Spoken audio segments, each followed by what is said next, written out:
Welcome, everyone. Today, we're diving into a genuinely fascinating explainer that completely bridges the gap between literal physical bondage and ultimate spiritual liberation.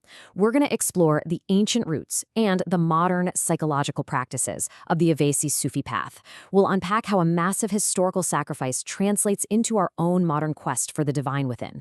It's really this beautiful dual journey of both the body and the soul, and the whole thing starts with an absolutely astonishing true story from 7th century Arabia. Let's get into it. Okay, let's dive right in.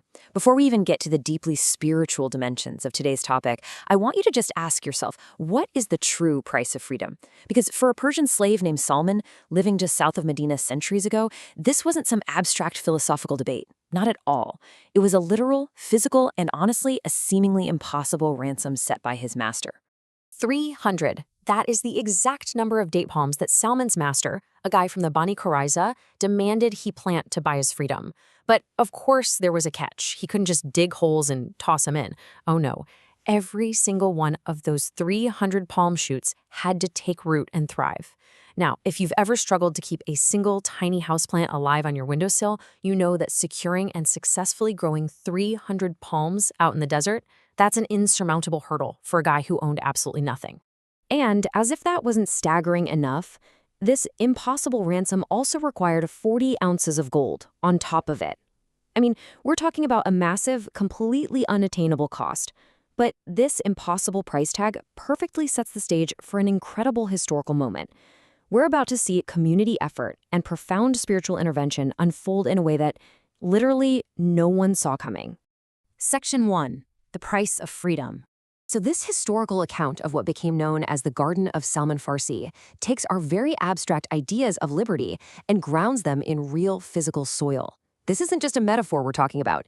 This was an actual piece of land near Masjid Quba, where the literal seeds of freedom were planted. When Salman's master set those terms, the Prophet Muhammad told Salman to agree to them. And then he did something amazing. He called on his companions for help. The community rallied together brilliantly. People were donating 20 or 30 palm shoots each until they gathered all 300. Then the Prophet told Salman to go dig the holes and let him know when he was done, insisting that he would personally place the shoots into the earth. And he did. The Prophet planted every single one of those 300 shoots with his own hands, and miraculously, they all took root and thrived. But right, they still had to figure out the gold situation. According to historical texts, a piece of gold about the size of a hen's egg was taken from a local mine and given to the Prophet. He handed it straight to Salman. Now, Salman was understandably skeptical. I mean, how on earth is a nugget the size of an egg going to cover a 40-ounce debt? The Prophet took the gold back, placed it in his mouth, rolled his tongue around it, and then handed it right back to him, saying, "Take it and pay them the full price with it." And guys, when Salman weighed that gold, it came out to exactly 40 ounces. Just like that, his impossible debt was paid in full, and his physical chains were completely broken. Section 2. The Seeker from Persia. Now, the man we just saw get his freedom, he didn't just stumble into Medina by accident. Salman al-Farsi's story is one of this relentless, burning desire to find the truth. We are talking about a man who just would not stop searching, no matter what the personal cost was. He actually started out his life in Fars, Iran, born into a Zoroastrian family as a young boy named Behud. But he had this deep spiritual hunger, so he left home. He literally spent years in actual servitude to different Christian priests, relentlessly pursuing spiritual knowledge. This grueling, years-long journey across continents, cultures, and faiths eventually led him to a priest who pointed him straight toward Medina, and that's where he finally found the Prophet of Islam and, ultimately, his freedom. So the crucial point here is how this incredible, exhausting physical journey culminated in ultimate spiritual belonging. After a literal lifetime of wandering and searching, Salman converted to Islam, and the Prophet Muhammad profoundly validated his grueling journey by declaring, "Salman is my ummat," which basically means Salman is of my people, he is my community. It's just this beautiful, powerful testament to finding complete acceptance. Section 3. The Invisible Companion.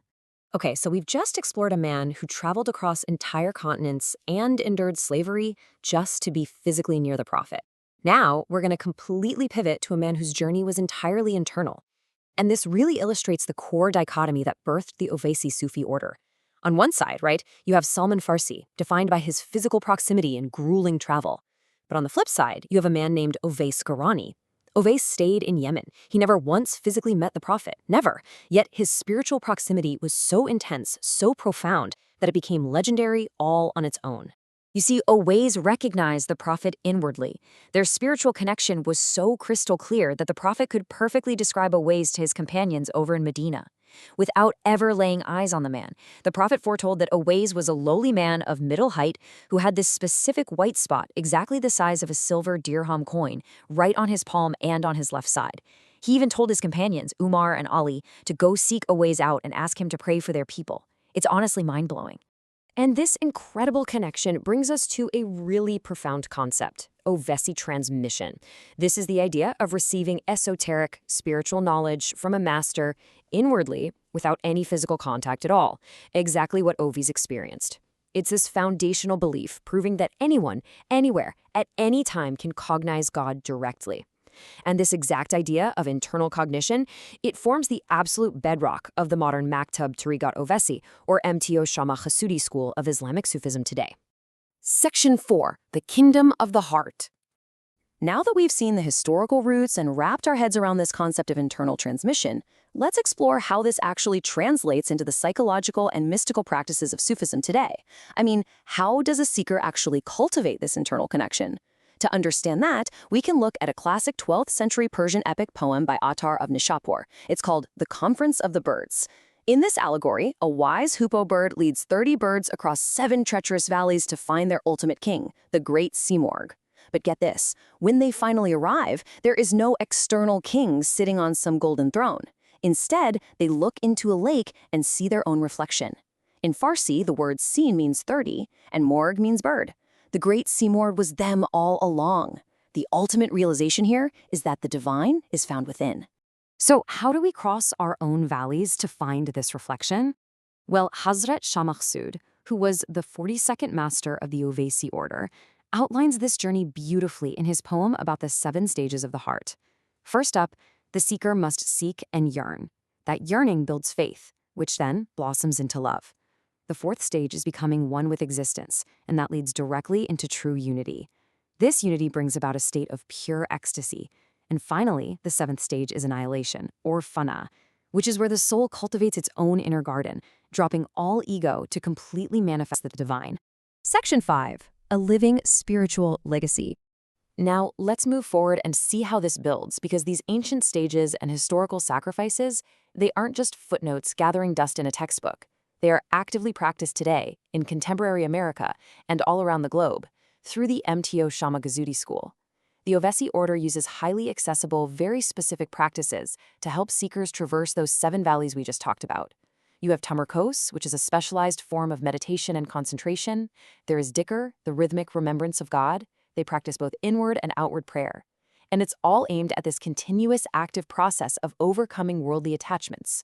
It's literally a daily cultivation of the mind and spirit. And all of these contemporary practices point straight to one ultimate goal, fana. This is spiritual self-annihilation. It basically means dying to the ego and the self, so you can achieve wadatul wujud, complete unity with God. Just like those 30 birds discovering they were the Simorg, and just like Salman shedding his physical chains to finally be free, fana is the ultimate shedding of our internal psychological bondage. It's true freedom. Which brings us to our final question for this explainer. As you navigate the valleys of your own life, what attachments must you shed to discover the Simorg within? Just as Salman al-Farsi planted a literal physical garden to buy his freedom, we must all tend to the garden of our own hearts to find ours. I really want you to think about what you are cultivating today. Thank you so much for joining me on this incredible journey through history and the self, and I hope this leaves you inspired to dig a little deeper.